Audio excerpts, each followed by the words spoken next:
तशारिफ GS. आज के इस वीडियो में हम लोग क्लास 10th की हिस्ट्री का चैप्टर नंबर 4 भारत में राष्ट्रवाद का एक बहुत इम्पोर्टेंट टॉपिक देखने वाले हैं, जिसका नाम है रॉलेट एक्ट एवं रॉलेट सत्याग्रह एवं जलियांवाला बाग हत्याकांड। और इसके परिणाम, इसके प्रभाव देखने वाले हैं।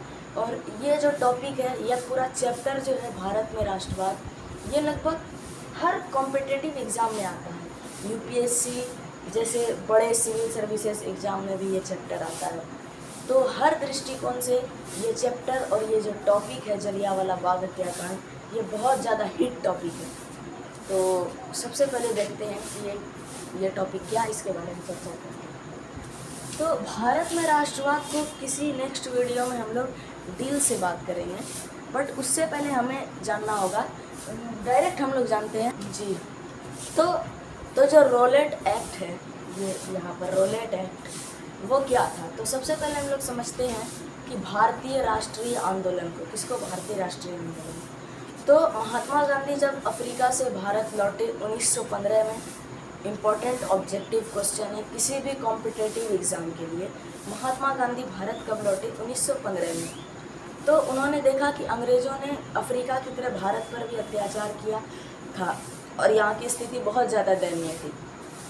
तो सबसे पहले उन्होंने नील की खेती के खिलाफ आंदोलन किया 1917 में। 1916 में एक अधिवेशन हुआ था, लखनऊ अधिवेशन।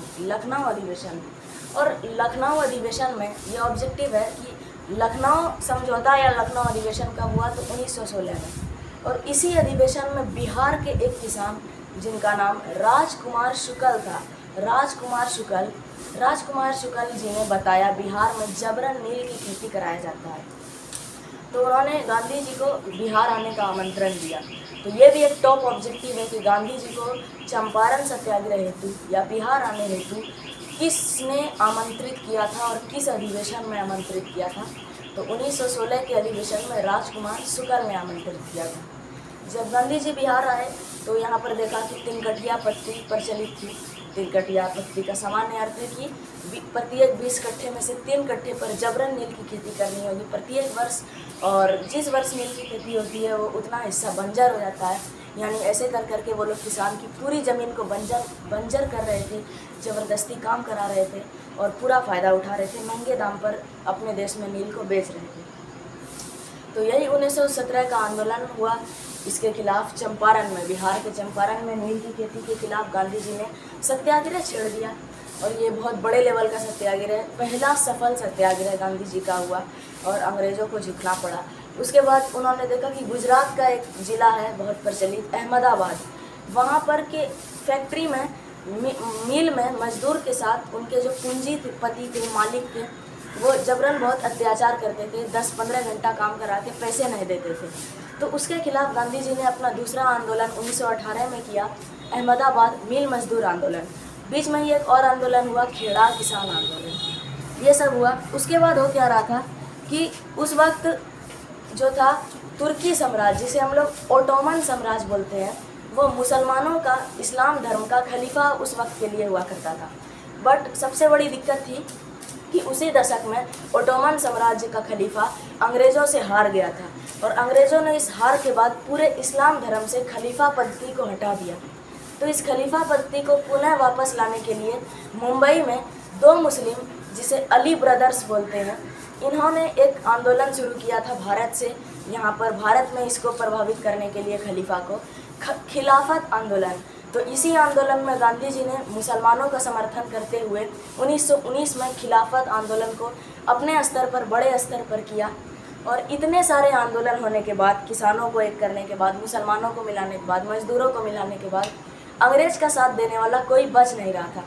तो अंग्रेज़ सोचे कि अब ये भारतीय लोग हमें यहाँ से भगा देंगे। लेकिन क्या हुआ, अंग्रेज़ों ने बहुत शातिर थे अंग्रेज़।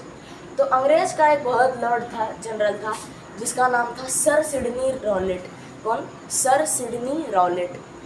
इसने क्या किया, एक ऐसा कानून बनाने का सोचा और बनाया भी कि जिसमें किसी भी आंदोलनकारी को बस ये शक हो जाए कि वो अंग्रेज़ के खिलाफ कुछ करना चाह रहा है, उसको पकड़ लेंगे। और पकड़ने के बाद वो ये तक नहीं बोल सकता है बेचारा कि मेरा गलती नहीं था, ना ही वो अपनी बात को रखने के लिए किसी वकील को रख सकता है, ना ही वो किसी और कोर्ट में इस चीज़ को अपील कर सकता है कि मेरे साथ जबरन अत्याचार हुआ है। तो इस कानून का नाम अंग्रेज़ों ने दिया रोलेट एक्ट, और भारत में रोलेट एक्ट को 19 मार्च 1919 को पारित कर दिया। कब? 19 मार्च 1919 को रोलेट एक्ट पारित हो गया। जैसे ही रोलेट एक्ट पारित हुआ तो भारतीयों ने इसका पूरा विरोध किया इस कानून का, और इसको महात्मा गांधी ने किसका नाम दिया? काला कानून का नाम दिया। किसका? यहाँ के भारतीयों ने रोलेट एक्ट को काला कानून का नाम दिया, क्योंकि इस कानून की 3 विशेषताएं थी। बिना दलील, बिना वकील, बिना अपील, यानी नो दलील, नो अपील, नो वकील। अगर आपको बस शक हो गया कि ये अंग्रेज़ के खिलाफ कुछ बोल रहा है तो पकड़ लेगा, और पकड़ने के बाद आप अपनी बात भी नहीं रख सकते, अपनी बात किसी वकील के द्वारा भी नहीं रखवा सकते, और यहाँ तक कि किसी आगे कोर्ट में अपील भी नहीं कर सकते। इसलिए इसे काला कानून का नाम दिया गया। बट अगर कभी ऑब्जेक्टिव में किसी कंपटीशन लेवल के एग्ज़ाम में पूछ ले कि बताइए रोलेट एक्ट का पूरा नाम क्या था, तो रोलेट एक्ट का जो पूरा नाम था वो था anarchical and revolutionary crime act 1919। Rowlatt act का पूरा नाम था anarchical and revolutionary crime act 1919। ये पूरा नाम था। ये एक हिट ऑब्जेक्टिव है जो कि किसी मतलब हाई लेवल के कॉम्पिटिटिव एग्जाम में पूछता है। 10th के बोर्ड एग्जाम में ये नहीं पूछेगा। 10th के बोर्ड एग्जाम में ये पूछ सकता है कि रोलेट एक्ट को भारतीयों ने क्या नाम दिया, तो भारतीयों ने काला कानून नाम दिया था इसको। अब इसका विरोध हुआ, तो ये 19 मार्च को पारित हुआ, और 30 मार्च को इसके विरोध में दिल्ली से एक आंदोलन शुरू हुआ, और इस आंदोलन का व्यापक रूप देखने को मिला। 6 अप्रैल 1919 को पूरे भारतवर्ष में देशव्यापी हड़ताल आयोजित की गई इसके विरोध में। तो इससे अंग्रेज को बहुत गुस्सा आया, बहुत नुकसान हुआ। तो उन्होंने क्या किया, 6 अप्रैल को हड़ताल हुआ, और इसका मेन आंदोलनकारी महात्मा गांधी थे। तो 8 अप्रैल के दिन अंग्रेज़ों ने महात्मा गांधी को मतलब गिरफ्तार कर लिया। अब पूरे भारत में रोलेट एक्ट का सबसे ज़्यादा विरोधी केंद्र था पंजाब। तो पंजाब के 2 सबसे पॉपुलर प्रचलित नेता वहाँ के मतलब जो उनके लिए बहुत बड़े बड़े नेता थे पंजाबी लोगों के लिए, वो थे डॉक्टर सत्यपाल एवं सैफुद्दीन किचलू। तो पंजाब के 2 बड़े नेता थे डॉक्टर सत्यपाल एवं सैफुद्दीन किचलू। तो अंग्रेज़ों ने क्या किया, 9 अप्रैल के दिन जस्ट गांधी जी के एक दिन बाद इन दोनों नेताओं को गिरफ्तार कर लिया, जिससे पूरे पंजाब में गुस्सा और आक्रोश की लहर दौड़ गई। और इसका विरोध, बेचारे विरोध तो कर नहीं सकते थे, वो भी चले जाएंगे। तो ये लोग इसका विरोध करने का एक योजना बनाने के लिए एक सभा कर रहे थे, लेकिन रोलेट एक्ट में किसी भी प्रकार के सभा पर बैन था। फिर भी इन्होंने सोचा कि 13 अप्रैल का जो दिन था, 13 अप्रैल 1919, उस दिन पंजाब में बैसाखी का त्यौहार का दिन था, और इन्होंने सोचा बैसाखी के त्यौहार के आड़ में पंजाब के अमृतसर ज़िला में एक बहुत बड़ा बाग था जिसका नाम था जलियांवाला बाग। तो इस स्थान पर वो लोग बैठ के क्या कर रहे थे, शांतिपूर्ण योजना बना रहे थे इस कानून के विरोध करने का। तभी यहाँ के मतलब अंग्रेजी शासनकारी को इसके बारे में पता चला। तो पहले जानते हैं कि उस वक्त अंग्रेजी शासन कौन था। तो 1919 में भारत का जो वाइसरॉय था वो था चेम्सफोर्ड, लॉर्ड चेम्सफोर्ड भारत का वाइसरॉय था। और पंजाब जो कि रोलेट एक्ट का एक हिट पॉइंट था, उसका जो गवर्नर था, जैसे अभी मुख्यमंत्री होते हैं, तो पंजाब का गवर्नर जनरल था जनरल ओ डायर। और पंजाब का जो मेन ज़िला था जहाँ पर जलियांवाला बाग मतलब कांड हुआ था, वो था पंजाब के अमृतसर ज़िले में। तो अमृतसर ज़िले का जो डिस्ट्रिक्ट मजिस्ट्रेट था डीएम, जो उस वक्त आईसीएस ऑफिसर हुआ करता था, वो भी एक ब्रिटिश शासक था जिसका नाम था जनरल रेजिनाल्ड डायर। इसको शॉर्ट में हम लोग जनरल आर डायर या कोई जनरल डायर डायरेक्ट बोल देता है। तो ये तत्कालीन सुशासन व्यवस्था थी अंग्रेज़ों की। तो क्या हुआ, जब किसी शासक को पता चला कि ये लोग इसके विरोध की एक बड़ी योजना तैयार कर रहे हैं बाग में बैठ के, तो पंजाब का governor general O'Dwyer Amritsar के डिस्ट्रिक्ट मजिस्ट्रेट आर डायर को आदेश दिया। क्या आदेश दिया कि इन लोगों को कैसे भी करके कंट्रोल करो, गोली मारो, जो करो। तो आर डायर जो वहाँ का डीएम था, वो गुस्से में पूरी सैनिक का टुकड़ी लेकर आया और बाग का सारा दरवाज़ा बंद कर दिया, और एक दरवाजे से पूरा घुस गया, और घुस के एक बार में आदेश दिया फायर। और एक फायर पर लगभग 1 से 2 मिनट के अंदर कई हजार भारतीय निर्दोष नागरिक मारे जा चुके थे उस बाग में। सभी लोग भागने के लिए कोई दीवार पर चढ़ रहे थे, दीवार पर गोली फायर, कुएं में कूद रहे थे, कुएं में मार रहा था। इतने लोग मरे जितना कि अंग्रेजों ने आंकड़ा भी नहीं। इस हत्याकांड के बाद बहुत सारे लोगों की यहाँ पर भावनाओं को, मतलब बहुत सारे लोगों का इतना बड़ा नरसंहार अंग्रेजी शासक ने किया। तो अब जाहिर सा बात है कि इसका पूरा विरोध होगा। तो महात्मा गांधी ने इसके विरोध में अपनी, उनको एक उपाधि अंग्रेजों ने दी थी, कैसरे हिंद। तो महात्मा गांधी ने अपनी कैसरे हिंद की जो उपाधि थी उसको त्याग दी, बोली रखो तुम अपने पास। और जन गण मन के जो प्रसिद्ध, मतलब जो लेखक है, बहुत ही प्रसिद्ध भारतीय क्रांतिकारी नेता थे, वो थे रविंद्रनाथ टैगोर। और रविंद्रनाथ टैगोर को उपाधि मिली थी सर नाइटहुड की।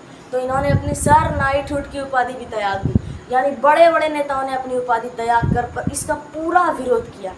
तो अब अंग्रेजों, कुछ भी जब बड़ा हत्याकांड होता है ना, तो उसका सरकार शांत करने के लिए तत्कालीन टेम्पररी रूप से क्या बना देती है, समिति बना देती है अस्थायी रूप से। लो अब समिति कब देगा उसका रिजल्ट, तब तक शांत हो जाएगा। तो अंग्रेजों ने भी वही किया। तो जलियांवाला बाग हत्याकांड में इतना आक्रोश को नियंत्रित करने के लिए अंग्रेजों ने इसकी जांच समिति बनाई, जिस समिति का नाम है हंटर आयोग। कभी कभी ये कक्षा 10वीं में पूछता है, ज़्यादातर ये कॉम्पिटिटिव एग्जाम में ज़रूर पूछता है। बहुत इंपॉर्टेंट ऑब्जेक्टिव है कि अंग्रेज़ों ने किस समिति को बनाया था। हंटर आयोग उसका नाम था। और हंटर आयोग ने क्या रिजल्ट दिया, तो हंटर आयोग ने हजारों लोगं के कातिल जो जनरल आर रेजिनल डायर था उसको निर्दोष घोषित कर दिया, यानी उसका कोई गलती नहीं, ये उसका रिजल्ट था। अब क्या हुआ, अब ये लोग तो कुछ कर नहीं सकते थे, शासन अंग्रेज के हाथ में था। लेकिन इस पूरे जलियांवाला बाग हत्याकांड में एक बच्चा जो था वो बच गया घायल होकर, और उसको इस कांड का बदला लेने का पूरा भूत सवार था। उस बच्चे का नाम था उधम सिंह।